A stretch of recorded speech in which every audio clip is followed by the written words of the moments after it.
Okay, so after provisioning the products, either by individually inputting the products or generating or making a provision from our master catalog. So after uploading all the products, what you need to do is to make sales. So to make sales on Meliora POS, what you just need to do is to come here. You can scan the barcode of the products. You can type the name or you can type the SKU. So let's say we want to sell biscuits, just type biscuits. You can see the list of biscuits that we have on our own catalog. So let's say we want to sell this one. You click on it. Already you can see the quantity available.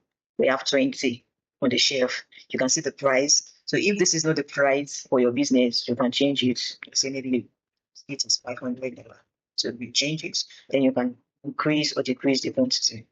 So you add it to cart. Let's say you want to sell milk. You type milk, then you click on this. The price is not correct. You can edit the price, you can add, you can decrease. Okay, then you add it to cart. Then you come here, you click on charge. Here you can still maybe reduce or increase. And you can remove it. Yeah, you can remove it. So you just click on charge. So you ask for the payment method by cash, by card, by transfer. So let's say you want to do by cash. Okay. If you like, you can put the customer's name, the customer's phone number, and you can put the email address of the customer just for receipts and purpose. Okay, then you click on complete sale.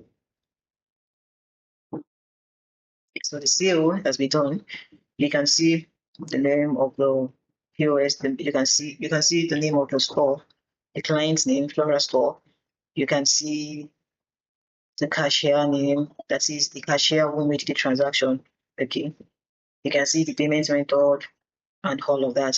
So here you can share the receipts as email. You can share the receipt as WhatsApp, or you can print it out. So if you have a printer, you can print the receipts. You can send it to the client, to the customer through WhatsApp, and you can send it to their email address. So you just click on send, and that's all. And to start another transaction, you can click on new sale. Okay,